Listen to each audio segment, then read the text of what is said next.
The Rider Raiders and the Wichita Falls High Coyotes have met 28 times in the past, but this is the first time that they will ever meet on opening night. Hello again, everyone. We're delighted you're with us for another season of high school football here on WFTV. Rich Siegel and Donnie Lang with you for the first of 3 City Series games. And Donnie, it doesn't seem like in September we should be playing Rider and Old High. Rich, it sure does. It seems like this is always the game that we end the football season on, or I should say the regular football season before going in the playoffs. But, you know, good way to start things off. We ended it last year with the Coyotes and Rider. We'll start things this year with the Coyotes and Rider Raiders. And, of course, it's a different story this year for the Wichita Falls High Coyotes. The 1989 Texas 3A Football State Championship. How do you think that's going to affect things this year at Coyote Canyon? You know, I think they probably may have gone from, I don't want to say a weak district, certainly not one of the strongest districts in Class 5A, but I think very respectable. And, Rich, I think going into a very strong 4A district with Hershey and, Northwest and some of those clubs that you and I both know have played real well over the years. And, of course, Hershey's been in the playoffs, 10 straight years. Right. For the Coyotes, the new coach as well, Joe Cluley, takes over, and he is going to install a new offense. We will not see the single wing anymore. I think we are going to look at what is being called a wrinkled eye. Well, I think that's what some of the sports writers in town have called it. I talked to Coach Cluley the other day, and he said, Donnie, I'm not so sure that the wrinkled eye is the correct word. He said it is a variation of the eye. They will line up, Rich, with one back in the backfield, similar to the run and shoot, but it's not the run and shoot either. There are times when they will have 3 wide receivers. They may run trips to one side, which means 3 wide receivers to the same sides, or they may run twins when you have 2 wide receivers to both sides of the field. So a lot of different offense that we've seen in the past, of course, so with the single wing, and you said the single wing's on the shelf. Certainly is, and of course, the Wichita Falls High School begins its 2nd century, and so now we are getting to an offense that is more in line with this century than in past years. Joe Cluley says he's looking for his team to play strong, hard-nosed football tonight, but Wayne LeBlue is looking for consistency. Wayne LeBlue is not all that happy with the way his team is looking coming into tonight's game. Well, you know, he's got some changes in personnel in the skill positions. You're looking at a brand-new quarterback, a youngster that did not play varsity football last year. On contrary, but I'll say one thing about that. At least this is the 2nd year under Coach LeBlue for the Rider kids, whereas for the Coyotes, it's their 1st year under Joe Cluley. The Coyotes will kick off to start the 1990 high school football season. Again, we are glad you were with us here on WFTV, and we hope you'll be with us for the entire season. Last year, a very high-scoring game. 77 points were scored as Rider won the game 49-28, and the opening portion of that game resulted in some fireworks as well. There's the kick. Up to the 15, 20, 25, and to the actually 24-yard line.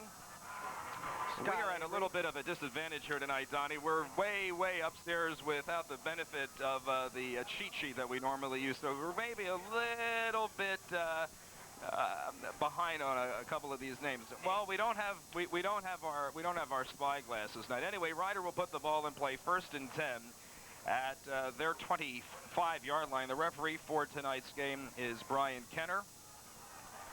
Starting at quarterback for the Raiders tonight is Ramon Flanagan. Rich, that was Scott Avery on the return for Rider. I'm going to depend on you for a lot of that. You got better eyesight than I do. Flanagan throws on 1st down, incomplete. It'll bring up 2nd down. The pass was intended for Brian Saylor, who gets the start at wide receiver this evening. Now, I know that young man, Brian Stoller, and he played church basketball with my group this year, and a real good kid, and he's a senior. Ruby Covington, Mac Norris, Josh Grissom, Jeff Nolan, and Aaron Taylor, the offensive line for Rider, left to right. That Carnine starts at tight end. It's 2nd and 10 at the 25. And at quarterback, as we mentioned at the outset, Ramon Flanagan, who is just a junior.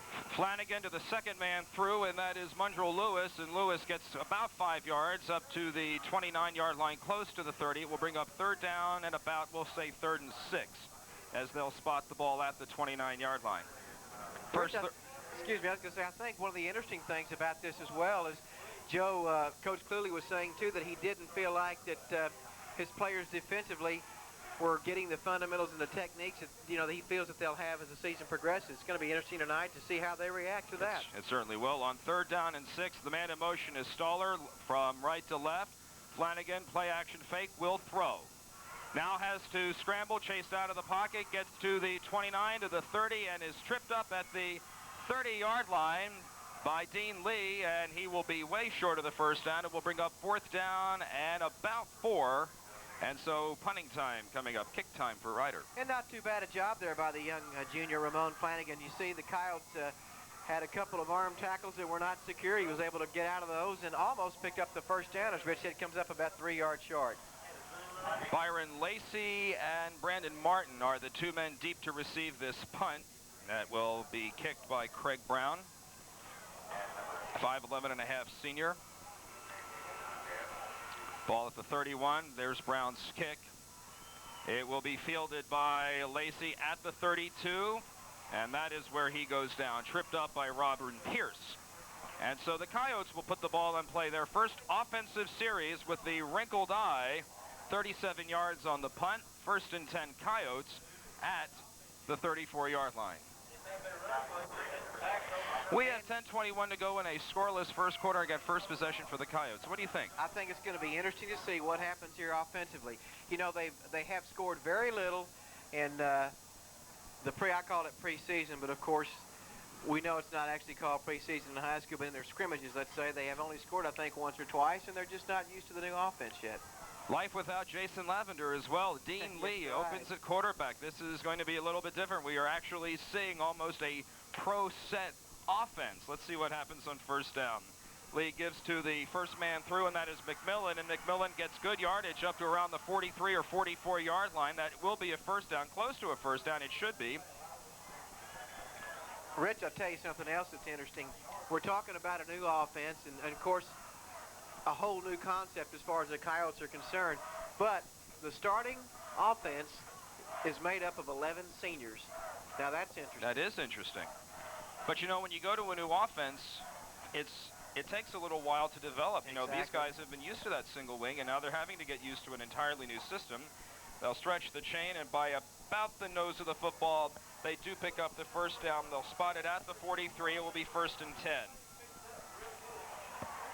And Coach clearly said, too, he said, you know, I'm not really interested in peaking tonight. No, he's not. I'd like to peak when district play starts, 4, 5, 6 weeks down the line, or about 4 weeks down the line. And that's when he hopes that this bunch will gel offensively and defensively is in district play. Jason Ramos goes out wide to the right side. To the left side comes Lacey on first down and 10. And again, McMillan gets the call. He gets about 2 to the 45, where he is stopped by a host of tacklers, among them Scott Hart, number 42. Fairly decent crowd on this Friday night. Kind of disappointed that we don't have a few more people here, but they may be latecomers tonight. Yet I'm kind of disappointed it's not cooler. It ought to be cooler. It ought to be. It ought to be. September 7th. November weather for Ryder and Old High, but gee whiz, it's about 94 degrees and the humidity to almost to match. Are we going to get any rain tonight? I don't think so. Lacey to this side, and Lee to throw. Has to scramble out of the pocket. Now gets the pass away. It is caught, first down to the 35 and down to the 31-yard line. That's Amador. Chris Amador. Chris Amador on the reception, and a nice play by Dean Lee. 25 yards on the reception, and it's 1st and 10 Coyotes at the 31. I'll tell you something. Now, you saw something there. Dean Lee gives you some, is able to do some things, we can say, offensively, and gives you can give you a lot of different looks. Rich, you saw him there look like he was going to try to tuck the ball and run at the last minute. He had the athletic ability to pull up and find the open receiver, so he gives you a lot of dimensions on the offense. A little bit like a Warren Moon or a Randall Cunningham. Exactly. He can hurt you both ways. Exactly. 3 wideouts on the left side, trips left formation. The give is to Scott Helbing, and Helbing gets down to the 26-yard line. New quarterback in on that play, too, Joel Sparks. Sparks, number 10, into the ball game on the last possession. It'll be 2nd down and 5 after the 5-yard pickup. Coyotes are looking awfully good early on. Well, they really are. And again, we're talking about 11 seniors in there, and you may say, well, that's not that big a deal because some of those kids did not participate last year. But I'm just saying, from a standpoint of maturity, it's not a bad deal to have 11 seniors when you're trying to run a new offense. At the 26-yard line, it is 2nd down and 5. And on 2nd and 5, Lee, with the play action face, rolls to the left side, is going to run. He's got some room to the 20, across the 20 to about the 17 or 18-yard line, where he's wrapped up on the play by Brian Turnbow and Curtis Simpson. And that will be good enough for another Coyote first down. That will be their 3rd at the 18-yard line. And Rich, defensively, we mentioned the Coyote offense and their senior leadership.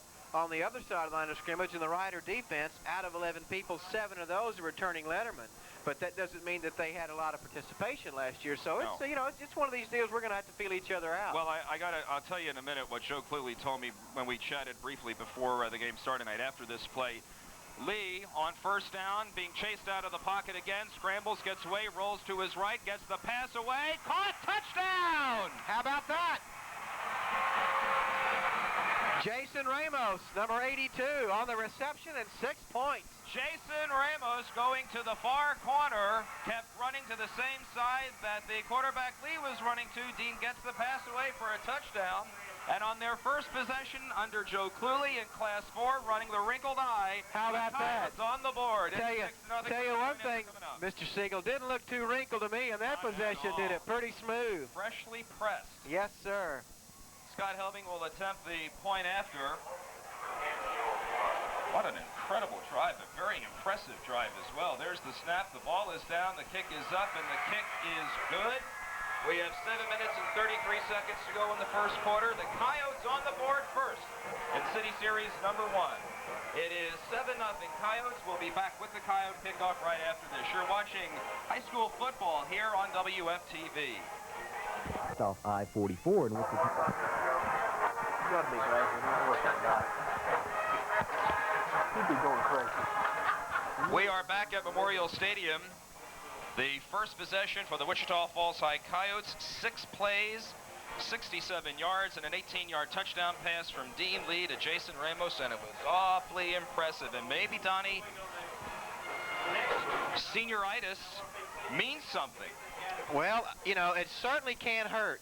Let's put it that way. And I'll tell you one thing that was impressive, Rich, execution. They executed real well, and again, a lot of that goes to Dean Lee, too, and some senior leadership, and the offensive line. It helps when you have a quarterback that can scramble, and of course on that play, Scott Saltzman chased Lee out of the pocket. Dean was rolling one way, and Jason Ramos ran with him, and 6 points. Excellent point you make, too, because if you rush the passer, Dean Lee says, fine, I'll just tuck it and try to run. Then if you don't put a whole lot of pressure on the young man, then he can try to find the open receivers. The ball is bobbled at the 5-yard line, and the return up to around the 18-yard line. The ball came loose, but a recovery by number 21, that's Brian Staller, and so the Raiders will put the ball in play 1st and 10 at their own 14-yard line. You know, I wish we had a better for you folks at home that are wondering, we can't see it. Rich and I do not have the luxury of using a monitor, so we're just kind of bringing to you what we're actually seeing on the field from up here in the press box, and don't have the monitor working tonight. And so far we like it. 1st down and 10. Flanagan calling signals for the Raiders. Turns and gives to the second man through. That is Mundrell Lewis, and Lewis gets across the 15 up to near the 20-yard line. And a pickup on the play of about, we'll go 4 or 5 on that. We'll bring up 2nd down, and, well, now they're calling it 2nd and 7. They're giving him 3 yards on the pickup. Terry McClure comes to the near side, and lining us inside of McClure is Staller. On 2nd down, Flanagan gives to Lewis. Lewis gets across the 20 to the 25, running to his left side, and that's where he is knocked down at the 25-yard line, and it ought to be good enough for the 1st down. Should be. Possession started inside the 15. That should be a 1st down, and it is. Riders' first down tonight. Now, Rich, I wish we had the luxury of using our replay tonight. Saw something there, I'm going to watch it again. I was watching number 66, the defensive tackle, Brian Mancini. Now, he's rather large, about 6 feet, 235, but he did one thing then that you shouldn't do. He went straight to his knees and went down, and the play came right over the area where he had been. Flanagan to the first man through, and that is Blackman, and Blackman gets across the 25 to around the 28-yard line. And Keetrick Clark, number 29, the junior linebacker, came up to make the first initial hit for the Coyotes. Did not make the tackle, but did make the first initial hit to slow him down. Second down and 8 after the 2-yard pickup. Ball at about the 27, 28-yard line. And again, Terry McClure splits out wide to the right side. Brian Stoller lines up inside of him.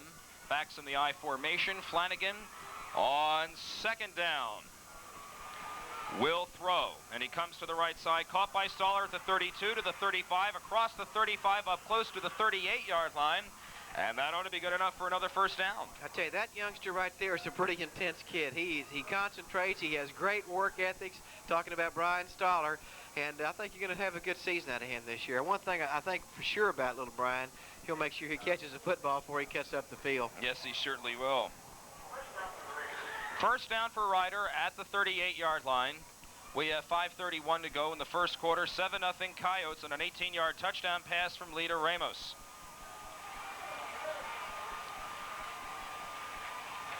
Give the ball to Blackman. Blackman gets out across the 45 up close to the 47-yard line, where he is tripped up on the play by Keetrick Clark. It will be second down after the pickup of almost 9. Being up second down at about 1 or 2. Very close to a first down, but they're a little bit short. Matthew Blackman Rich is 5'9", 185, and a 2-year letterman. McClure lines up outside on the left, and Stoller goes in motion from right to left. Flanagan, play action fake, will throw. Now being chased, will get the pass away, throws long, left side. It is intercepted and dropped. Almost intercepted. And again, folks, from our vantage point, we're trying to pick up a number 12. When you get that far downfield, we're having a little trouble, and when I don't bring my glasses, it makes it even worse. Well, it was Brandon Martin, okay, now, and he's a 145-pound senior for the Coyotes. And a good job that time of playing his position and being an excellent. Go ahead. It looks like we have two quarterbacks here. We've already seen it with Dean Lee. We saw it on that play with Flanagan that can buy themselves some time rather than have to rely on their offensive lines. And both of them seem to have good poise as well. On third down and 3, the give is to Lewis, and Lewis gets about a yard, and then across the 50, he is... It is a fumble. It is a fumble. Okay, thank you, Skip. I was waiting, I think, like you were, to see if the officials had marked it back farther, but the ball did come forward. And I never did see the ball come loose, but at any rate, it's Coyote football at their own 48-yard line. 4:32 to go in the first quarter. 7-0 Coyotes. Their second offensive possession of this football game. And make no mistake about it, folks, Skip Boyden is with us. He is with us. And thank goodness he's here with us tonight, because he's our eyes. Dean Lee on 1st and 10. Gives to Brian McMillan, and McMillan gets a couple of yards to the 50. And that hole closed in a hurry, didn't it? Actually got a yard to the 49, and the hole did close in a hurry. He probably got a half a yard at best. Rashad Hickman, number 32, one of the inside linebackers there to make the stop for the Ryder Raiders. So we've seen Ryder handle the ball twice. And one of those ended in a punt. That one, of course, that possession ended in a fumble. And we have seen this is the Coyotes' second possession. The first time they had the football marched, some 67 yards for the score. Second down, they won't even give him any yardage on that last play. It's 2nd and 10 at the 48-yard line. 3 wide receivers go out to the right side, and Lee comes that side, and the option he gives back to number 34, Scott Helbing. And Helbing is wrapped up behind the line by number 32, Rashad Hickman, and the loss is 4 yards. And there's Hickman again, becoming very active on this possession for the Coyotes. As you said earlier, he was the young man that stopped the initial first down play. He was right there to drop the youngster for the loss in the second down, which now brings up 3rd and 14. Rich. What do you think of the option in high school? Do you like it, or do you think it's too soon? Oh, I think it's fine, but again, it goes back to the personnel. You've got to have the right personnel to be able to execute. And it's a tough offense to try to run, the option is. It is 3rd and 14 passing situation coming up for the Coyotes. They have 3 wide receivers out to the left side and bring the man in motion to this side as well. And the pass is going to be almost intercepted. Guess who? By Rashad Hickman, who read that play perfectly. The pass intended for number 21, Brian McMillan, and if Hickman picks it off, He's it's gone. 6. And you said Absolutely. You said reading the play very well. I'll tell you something. He did his homework on that entire possession because he was Rashad on the spot 3 consecutive plays. Punting time coming up for the Coyotes.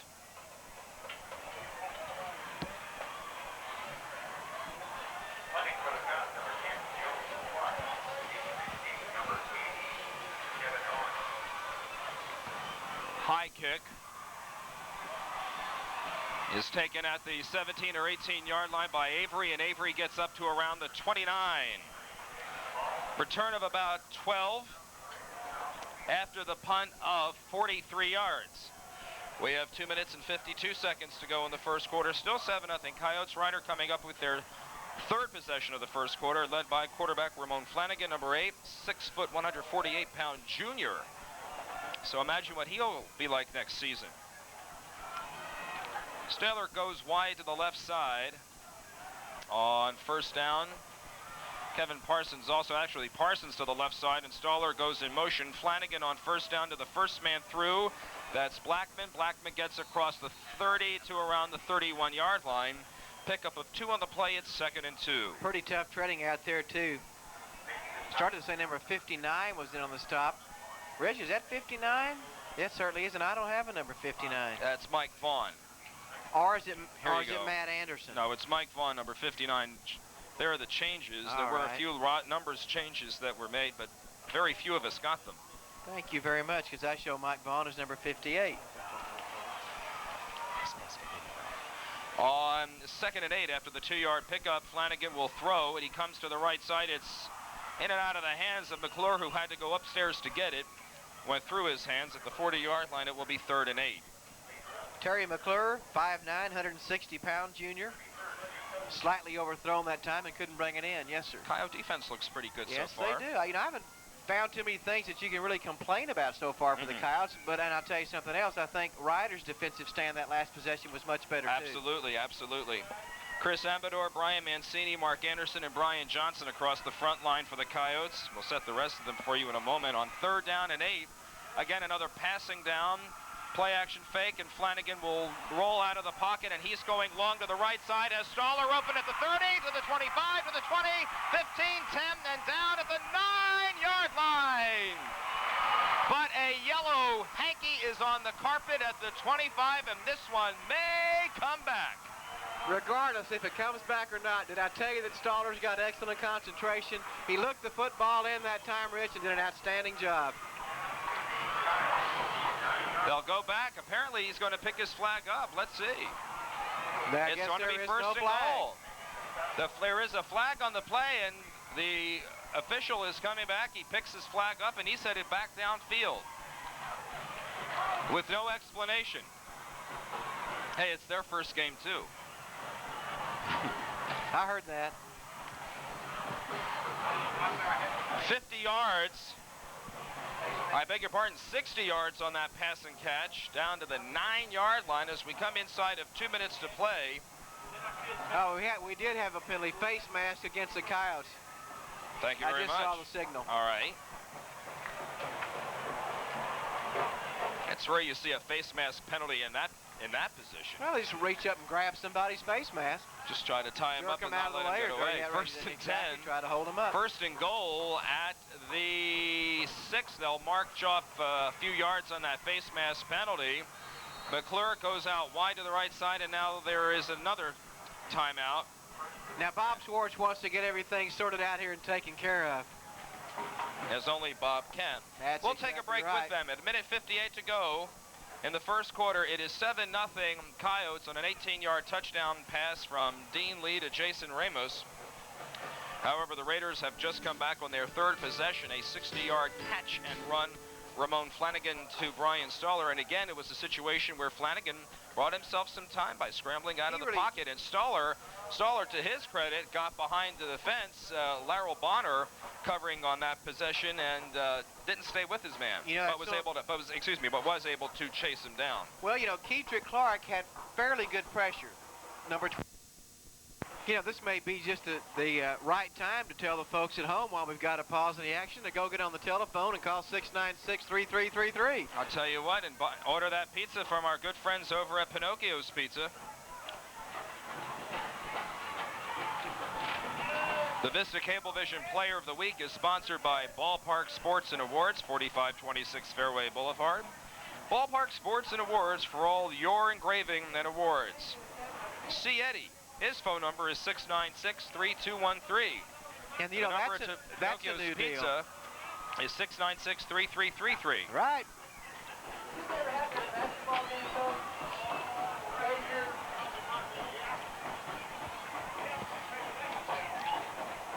Again, we have MSU and Southern Arkansas for you. If you're watching on Sunday, the game will be Monday, and if you're watching us on Tuesday, then the game will be on Thursday. The next week, we have a triple header for you. We'll have Old High Vernon, Ryder Hershey, and MSU Iowa Wesleyan. 3 games back to back to back coming up for you next week. Well, it's a good thing we started this game at 7:30 our time tonight with the delay that we have right now. We may not get out of here until after Pinocchio's closes this evening. One thing that we did talk about with coaches Cluley and LeBlue before the game, we were talking about the officials, and one thing that Wayne LeBlue said was that he wanted the referee to let these guys play tonight. He was concerned because there was a game last year against Midland, I believe, where 31 penalties were called. You'll remember we started a game at 8 o'clock, and I don't know that we got out of here until the next day. I think you're right, or close to it anyway. And that's, you know, that's a little bit too much because you can get picky. If you wanted to, Rich, at this caliber, you could probably call a penalty every other play, but you've got to let some of that stuff go and let these kids play. Again, we are in a brief delay here. Actually, we don't know how long the delay is going to be because the lights are out, and I'm wondering if it has anything to do with this nifty new scoreboard that has added 2 minutes of time on the clock. We were at about 1:52, and now we are at 3:52. Interesting. See, I told someone today, as a matter of fact, that something Just wasn't right. Something eerie was going to happen because this game should not be played this early in the year. We're still without a monitor. As Rich told you, we were without lights on the west side. Let's see, what else? We're without cool weather.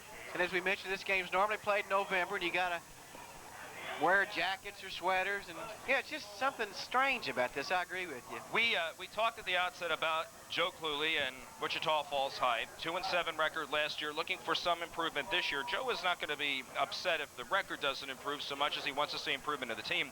He was saying that it was amazing for him to find out that last year, according to what he has been told, the defense only worked out a half an hour a day. And he said that's not enough time. You know as well as I do, and you don't want to sound repetitive, but I don't care if it's high school, college, NFL. Defense wins championships. Would you agree, Rich Siegel? Defense always wins championships. So, absolutely. It's one thing that we've learned over the years, not only in the National Football League, but in college football and in high school football. And now we're going to bring in Skip Boyden. Are we bringing you in? Are you going to have anything to say to us tonight? Take that microphone and start talking to us, Skip. Welcome aboard. It's good to see you again this year. Well, thank you very much, guys. I don't know if you can pick me up or not. We're trying to get with our director down there, Tommy Hickey, see if he's got me on the air there. Hey, Tommy You're said on we the got air. you now, so All keep right, it going, all Skip. right. Skip, as Austin Comer would say, go ahead, please. You're on the air. It looks like it's going to be some time, guys. Once these lights go out, it takes a while for them to kick back on. We experienced that in baseball a couple seasons ago when we were trying to get a post-game show underway, and they clicked the lights off, and it was about 30 minutes before they came back on. Those vapor lights take just a little bit of time to come back on. All right, let's get your thoughts, Skip, about what's ahead for high school football here in Wichita Falls this season. First, let's start with the team that we're not seeing tonight. Let's start with Hershey. What do you expect out of the Huskies this year? Well, the Huskies are faced with a crucial situation due to the fact that, of course, since the rezoning and the alignment of the different teams, I talked with head coach Joe Bob Tyler earlier this afternoon and said does he feel any more pressure since the Coyotes are in his division now? And he hasn't been faced with that before. That's city pressure against trying to make the playoffs and trying to pull off a good season. He says, yes, that puts more pressure on his team. He thinks they have a tough schedule, and indeed they do. I mean, you've got teams like Vernon, who was the semi-finalist this year in Class 3A. Also, you've got teams like Denison, Mineral Wells, and, of course, Burke Burnett is no slouch either, so they've got some crucial games. Do you think that Coach Page has a little bit of redemption facing him in the wake of what happened last season in Abilene at the end of the Hershey season, the field goal that was not kicked? The infamous field goal that never was.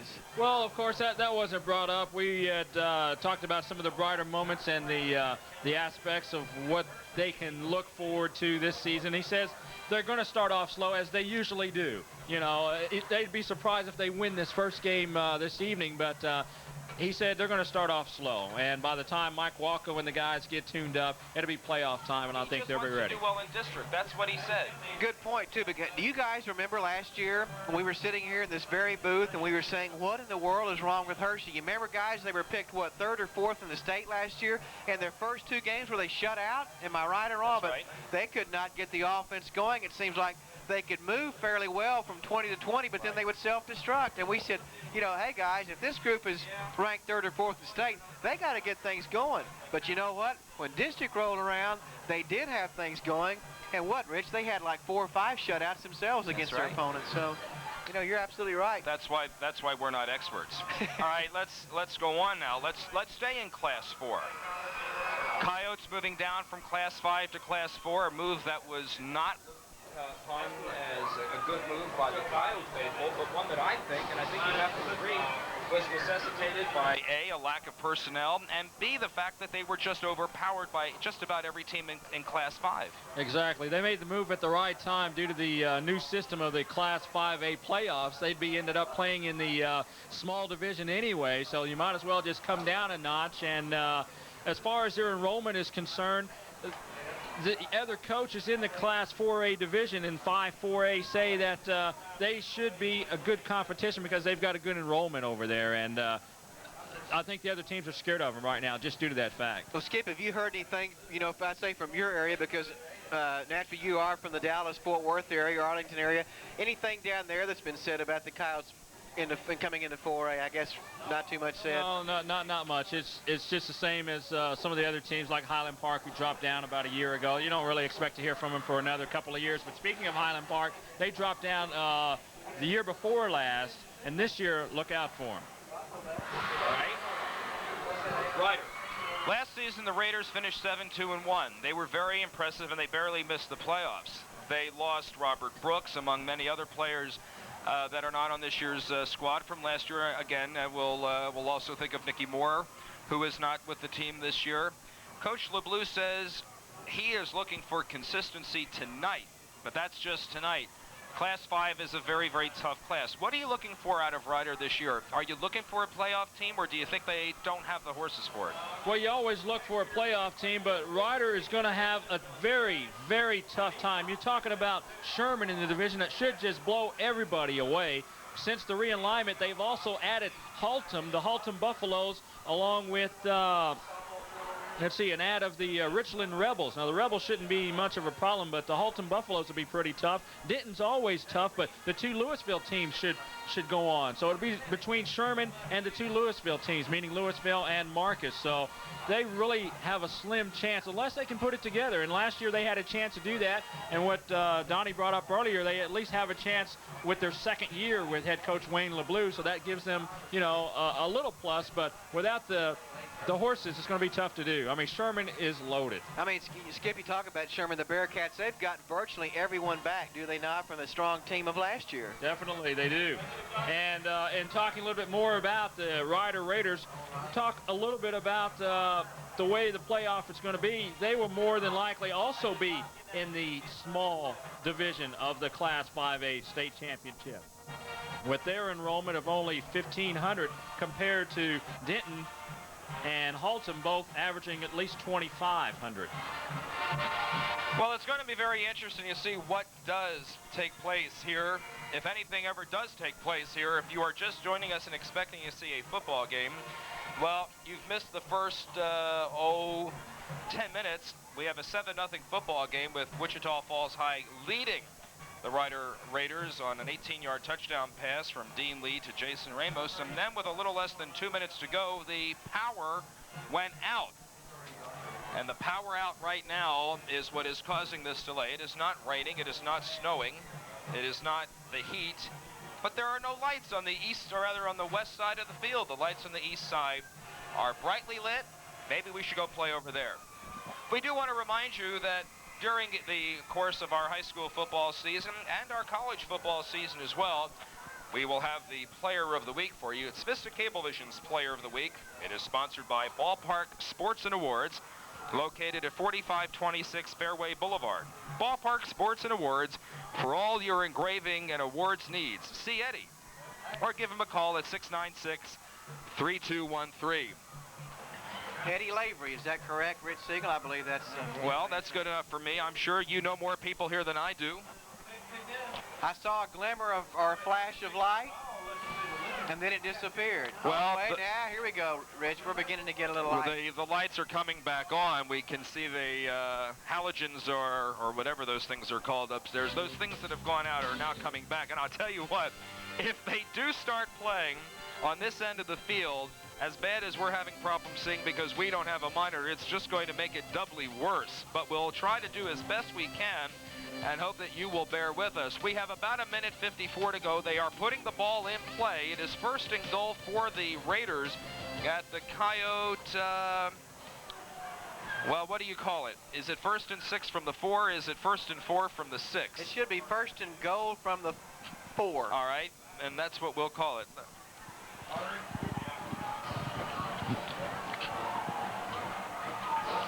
Let's see what happens. McClure goes out wide to the left side. Skip, thank you very much for helping us kill this time. Alrighty, the expert. Let's play ball. Let's play ball. The expert, Skip Layden, who knows everything there is to know about the high school football season and the high school football situation here in Wichita Falls. Stoller in motion from right to left. Flanagan to the second man through. That's Lewis, who gets close to the 2-yard line, and it will bring up 2nd and goal. You know, the only team that we didn't talk about was Notre Dame.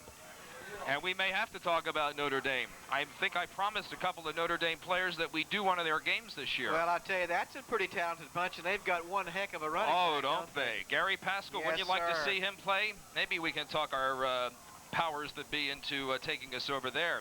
Love Kevin to see Parsons. that guy run. So would I. Parsons splits out wide to the left side against Staylor, lines up in the slot on the right side. Let's see if he goes in motion. He does, from right to left. Flanagan on 2nd and goal, goes to the left side, being chased and gets into the end zone for a touchdown. Rich, number 62, Monty Tolliver, had a shot at him but was unable to bring him down. Tolliver, the middle linebacker, 170-pound junior, had a shot at Flanagan, but Ramon shook him off and got in the end zone. You have a quarterback